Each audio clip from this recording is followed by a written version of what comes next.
Ada pertanyaan kecil teman-teman sekalian untuk menyempurnakan bahasan kita. Apakah surga sudah ada sekarang atau belum? Dan ini pemahaman yang harus diluruskan. Karena ada dua kelompok dalam Islam yang menisbatkan diri pada Islam dan akan saya sebutkan nanti. Mereka adalah Mu'tazilah dan Qadariyah.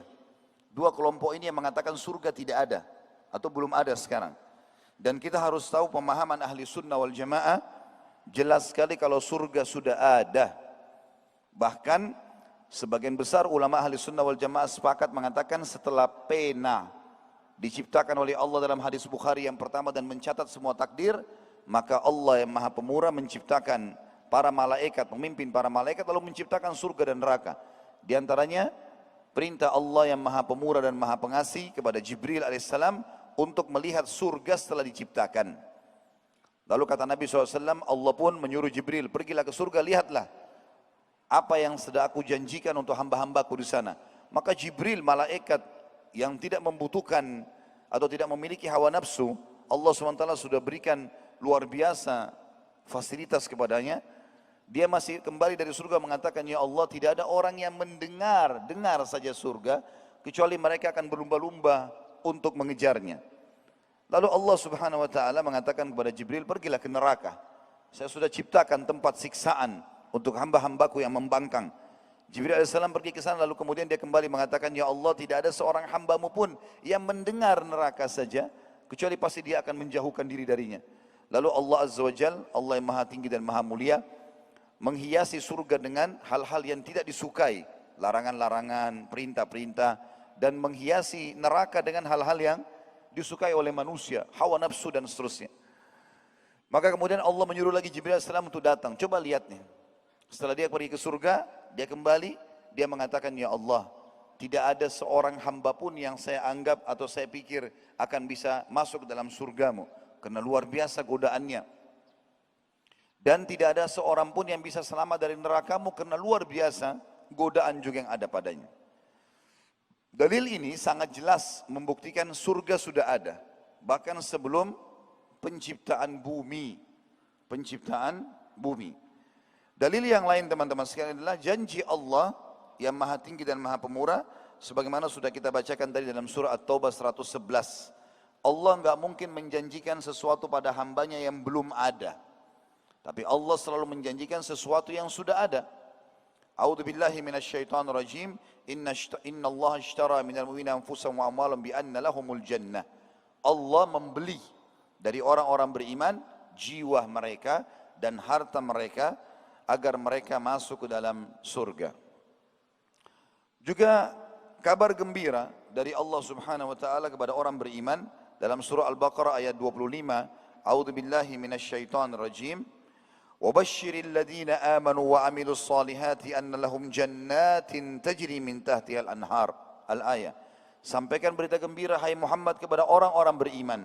Begitu mereka beriman, mereka akan mendapatkan surga yang di bawahnya mengalir sungai-sungai. Juga dalil yang jelas tentang masalah kunjungan baginda Nabi SAW ke surga pada saat Isra dan Mi'raj. Sebagaimana Allah Subhanahu wa taala menjelaskan dalam surah An-Najm ayat 13 sampai ayat 18. A'udzu billahi minasyaitonir rajim. Wa laqad ra'ahu nazlatan ukhra 'inda sidratil muntaha. 'Indaha jannatul ma'wa idh yaghsha as-sidrata ma yaghsha ma zaghal basar wa ma tagha. Laqad ra'a min ayati rabbihil kubra.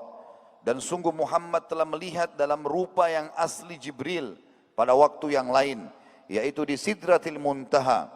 Di dekatnya Sidratil Muntaha itu, di bawah arsy-Nya Allah, ada surga yang akan menjadi tempat tinggal yang kekal. Muhammad melihat Jibril ketika Sidratil Muntaha diliputi sesuatu yang meliputinya, penglihatan Muhammad tidak menyimpang dari apa yang dilihatnya itu dan tidak pula melampauinya. Sungguh dia telah melihat sebagian tanda-tanda kebesaran Rabb-Nya yang paling besar. Dalam hadis Bukhari Muslim, baginda Nabi SAW menceritakan kepada kita, ثُمَّ انْطَلَقَ بِي حَتَّى انْتَهَى بِي إِلَى سِدْرَةِ الْمُنْتَهَى وَغَشِيَهَا أَلْوَانٌ لَا أَدْرِي مَا هِي ثُمَّ أُدْخِلْتُ الْجَنَّةَ فَإِذَا فِيهَا حَبَائِلُ اللُّؤْلُؤِ وَإِذَا تُرَابُهَا مِسْكِ. Setelah itu Jibril berjalan bersamaku, kata Nabi SAW, menuju ke Sidratil Muntaha. Tempat itu diliputi oleh bermacam-macam warna. Aku tidak tahu apa itu, kata Nabi SAW. Kemudian aku dimasukkan ke dalam surga. Aku dimasukkan ke dalam surga. Dan ternyata di dalamnya ada banyak sekali tali-tali dari mutiara. Sedangkan tanahnya adalah kasturi. Dan tentu banyak sekali penyampaian Nabi SAW tentang masalah Isra Mi'raj. Kita tidak bahas sekarang. Tapi saksi bahasan Nabi SAW sudah masuk ke dalam surga dan benar surga itu. Kemudian melihat dengan mata kepalanya alaihi salatu wassalam. Dan siapapun yang bimbang dengan penyampaian Nabi SAW ini berarti dia tidak menghormati beliau. Apapun teman-teman sekalian yang masuk di akal atau tidak masuk di akal kita, kalau penyampaian dari Nabi SAW wajib kita imani. Dan kita harus yakin.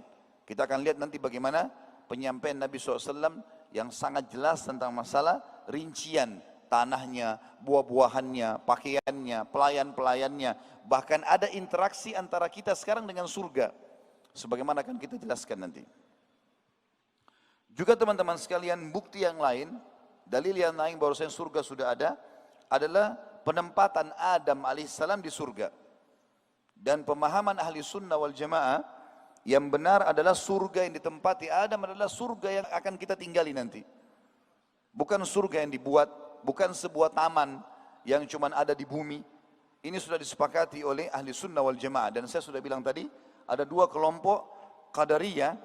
Dan ini Qadariyah sebenarnya sebuah pemahaman yang menolak takdir-takdir Allah. Sesuatu yang tidak masuk akal mereka, mereka tolak. Dan Qadariyah ini sebenarnya dibentuk oleh seseorang dari penduduk Irak yang bernama Sausan. Dia seorang Nasrani yang masuk Islam, kemudian murtad dari Islam. Kemudian seseorang bernama Ma'bad al-Juhani mengambil riwayat darinya. Nasrani masuk Islam kemudian murtad. Tapi ada satu orang yang tidak faham masalah ini, namanya Ma'bad, dia belajar dari orang itu, padahal murtad. Kemudian Ma'bad ini diambil darinya riwayat oleh seseorang yang bernama Ibnu Gailan ad-Dimashqi. Dan ini pendiri pemahaman Qadariyah. Pendiri pemahaman Qadariyah yang menolak takdir Allah. Ya, hampir sama dengan orang ateis sebenarnya. Mereka menolak masalah itu. Dan para sahabat sudah menjelaskan tentang Qadariyah dengan sangat jelas, seperti Abdullah bin Umar, Jabir, Ibnu Abbas, berlepas diri dari kelompok Qadariyah ini. Kemudian yang kedua adalah Mu'tazilah. Dan Mu'tazilah juga menolak adanya surga sekarang. Dan ini dibentuk oleh Wasil bin Atha al-Ghazal dan Amr bin Ubaid. Dua orang ini tadinya hadir di majlisnya Hasan Basri, rahimahullah, salah satu ulama tabi'in yang hidup di zaman 100-an Hijriah. Kemudian karena mereka menolak apa yang disampaikan oleh Hasan Basri, maka Hasan Basri suruh mereka keluar. Makanya namanya Mu'tazilah. Atau dia menyendiri, keluar. Lalu kemudian mereka membuat pemahaman-pemahaman yang jauh dari pemahaman para sahabat dan tabi'in. Mereka mulai membentuk segala macam hal, di antaranya ada namanya manzilatu baina manzilatain. Ada orang yang nanti hidup di antara dua kedudukan, bukan surga, bukan juga neraka. Ya. Dan mereka termasuk orang yang mengatakan surga belum ada sekarang. Padahal ini semua bertolak belakang dengan dalil-dalil sahih, sebagaimana sudah kita jelaskan tadi. Kemudian juga ada hadis Nabi SAW yang menjelaskan tentang kebenaran adanya surga sekarang. Seperti misal, hadis yang sangat sederhana tapi maknanya sangat tinggi. Hadis riwayat Tirmidzi, dan hadis ini hadis dinilai sahih.